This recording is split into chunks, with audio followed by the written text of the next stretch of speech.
The death of Anna Garcia. The case file number was 77. Her age was 38. Her weight was 165 pounds. Her height was 64 inches. Her race was Hispanic. Sex, female. And she was last seen walking her dog. So what is shown in this picture is the crime scene in which Anna was found dead. The evidence is labeled from what is closest to Anna to what is farthest from her. Starting with number 1 would be the blue lips and fingernails, which show the lack of oxygen getting to the rest of her body.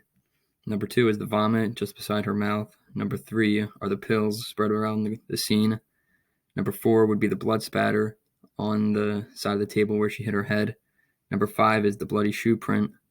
Number 6 is the insulin pen or the Humalog, which is what she tried to pump insulin into her body with, but it was a failed attempt to keep herself alive. And number 7 is the fingerprint, which is on the side of the table, which is not visible at this angle. And number 8 is the spilled juice just below her to her side.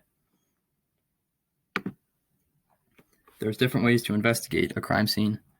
There is the spiral method where you and your team can start from the center and circle outwards, or you can start from the outside and circle inwards towards the center. There is the zone method where you can divide the crime scene up into, let's say, 4 zones, and then label the evidence in each zone. Then there's the wheel or ray method where you and your team will start from the center point of the scene and work your way outwards. We use the wheel method in our investigation of Anna's death scene. And then there's the grid method where each member of the team lines up and will walk across the scene vertically and horizontally together. That's for larger scenes. Steps taken during and after an investigation. First step is always to close off the crime scene and make sure none of the evidence is disturbed. If it's moved, then that could really make it a lot harder to have a successful investigation. The next step is to take photos of the scene and label the evidence. Any blood, vomit, and medications should be taken as a sample to perform tests on. Then the next step is the body is taken by a coroner who will perform the autopsy. Number 5, a toxicologist will perform tests on the samples of the blood, vomit, and medications to see what she was taking before she died. And then the body is looked at by the coroner to determine how she died. This is the death of Anna Garcia. Case number is 77. She's age 38. She weighs 165 pounds. She's 64 inches tall. Her race is Hispanic. She's a female, and she was last seen walking her dog. And when she was walking her dog, she was dressed as it was winter when it was in the middle of the summertime.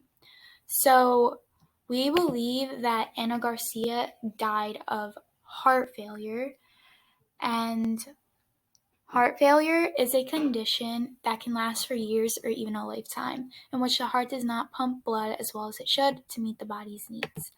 Diabetes is one thing Anna had, and having high glucose can damage your blood vessels and the nerves that control your heart. She also had sickle cell anemia, and she was diagnosed with this when she was younger. She went to the doctors because she was gaining weight quickly and had a side effect of Fatigue, and they were not sure why, and then they realized it was sickle cell anemia, and this can increase the cardiac output while only having a minimal increase in heart rate. And Anna also had cholesterolemia, which is a hereditary thing, and this can result in having high cholesterol. Anna had type 1 diabetes, which is when there's no insulin being produced. Insulin is what regulates your blood sugar. So now her blood is becoming thick because there's an excess amount of glucose or blood sugar in her body. This will raise blood pressure because these sugar molecules are big, and now blood can't get to her hands and feet because it's having trouble getting through the small tubes. And all of this is going to lead to damaged blood vessels.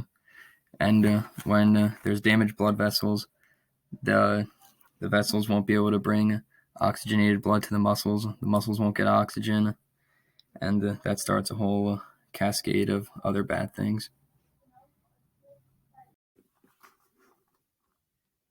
Anna also suffered from sickle cell anemia. This is when your red blood cells are shaped like a sickle.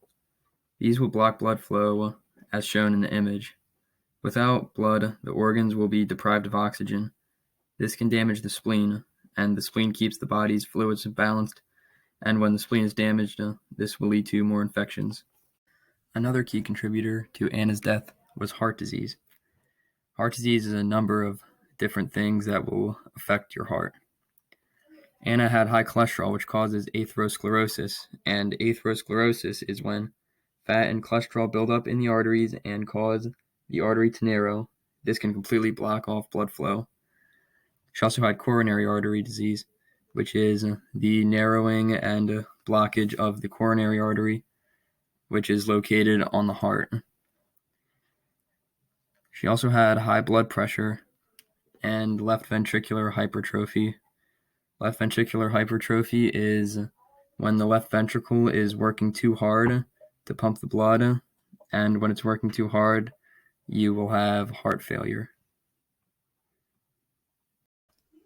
Events leading to Anna's death.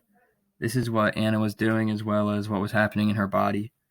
She was eating foods that were high in sugar before she went to bed, and when she woke up, she felt sick, so she took her dog for a walk like she does every morning, and that walk is about the only physical activity that she gets in for the day. Anna's blood sugar was building up, and her veins and arteries were becoming clogged. Anna's coronary artery is already narrow, and her blood pressure is now very high because she had coronary artery disease. Coronary arteries supply oxygen and blood to the heart. So if the coronary artery is clogged already and it's very narrow, then her chances of survival are pretty low because it won't be able to give oxygen and blood to the heart. Anna's high cholesterol is also building up on the walls of her arteries.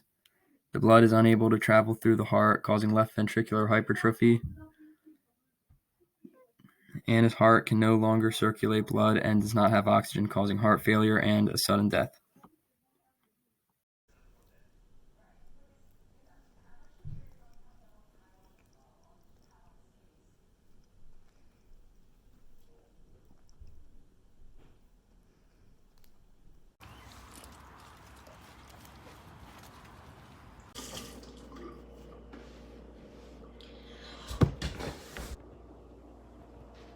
For a diabetic, did not eat well.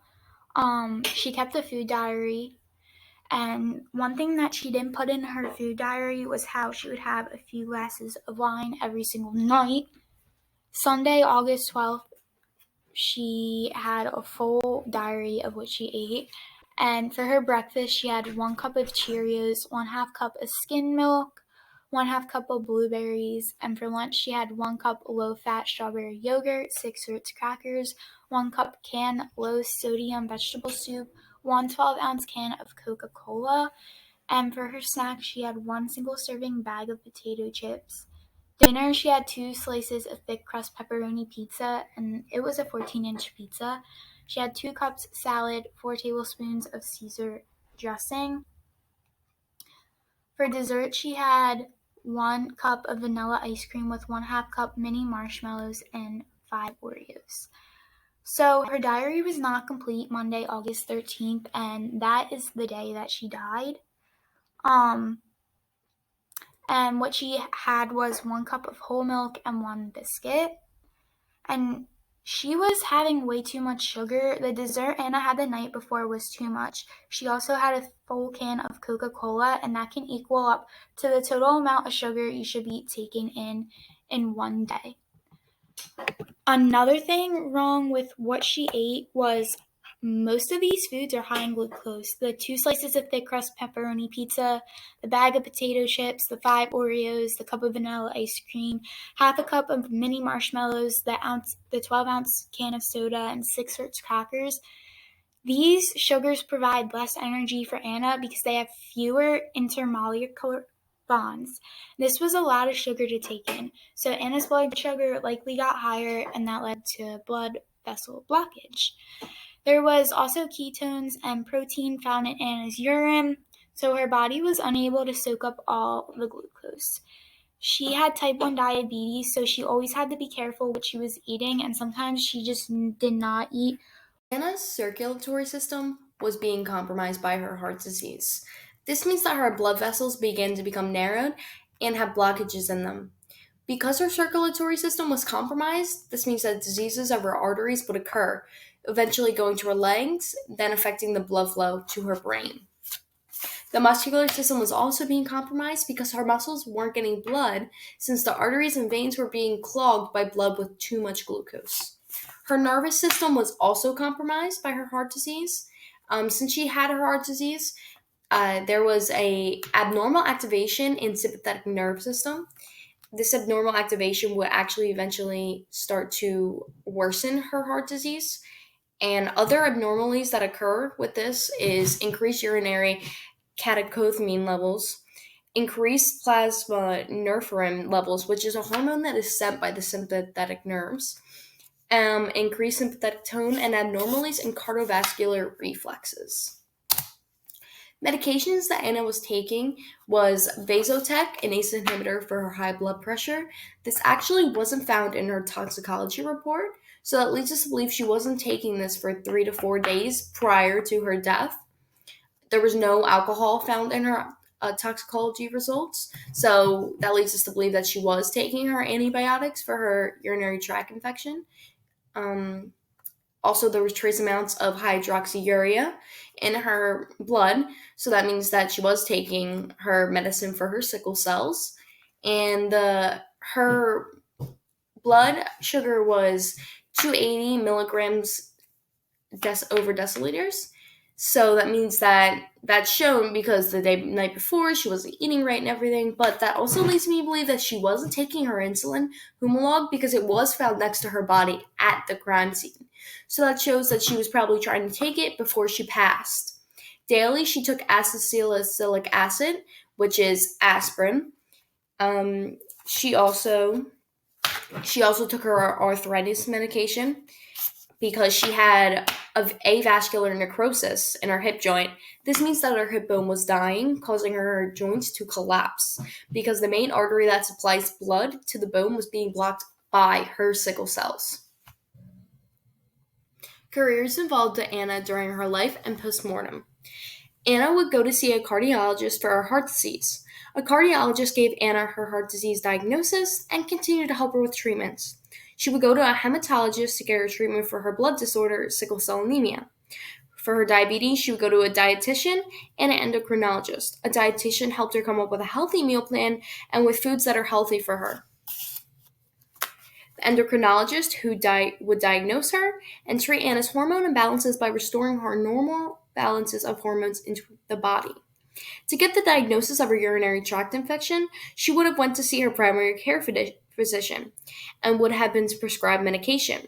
Once Anna passed, a toxicologist checked her fluids to see if there was evidence of toxins or chemicals. A forensics pathologist came to the crime scene since a murder was suspected at first. A blood spatter analysis came to see what kind of blood spatter was there to help determine the cause of death. And the crime scene investigator came to investigate Anna's body and everything around her. Relationships between diseases. A1C tests measure a patient's average blood glucose over a span of 90 to 120 days, which is a lifespan of a red blood cell. When patients have the condition sickle cell anemia, their blood glucose could differ when it comes to the A1C test. This occurs because the average lifespan of sickle cell is 10 to 20 days, which will reduce A1C concentration. In a study with an African American woman who has both type 2 diabetes and sickle cell anemia, her A1C results came back that her glucose levels were 50 to 320 milliliters, which was unusual because her A1C was always less than 6%, with healthy levels being 4% to 5.6%. Diabetes and heart disease. About 2/3 of people diagnosed with diabetes have high blood pressure. According to the Diabetes American Association, People who have diabetes are 2 to 4 more times likely to die from heart disease or a stroke than people who have heart disease. Having high glucose levels over time will cause your arteries to stiffen or become hard, damaging them. You will most likely develop the condition atherosclerosis, which is when fatty material builds up on the inside of your blood vessels. This will lead to blockage of your blood flow to the heart or even to the brain that will cause a heart attack or a stroke. Sickle cell anemia and heart disease. Having sickle cell anemia starts an increase in cardiac output with a small increase in heart rate. There starts to be a noticeable development of progressive proliferate system vasculopathy, which is growth in heart disease. There will also be an increase in pulmonary hypertension and left ventricle diastolic dysfunction. Pulmonary pressures are an enormous risk with sickle cell anemia. Also, cardiac chambers dilation and increase in left ventricular mass. Sudden death is an increasingly recognized issue with patients who obtain both conditions, sickle cell anemia and heart disease. Okay, stop there. Oh my god, I did so good. So I'm going to read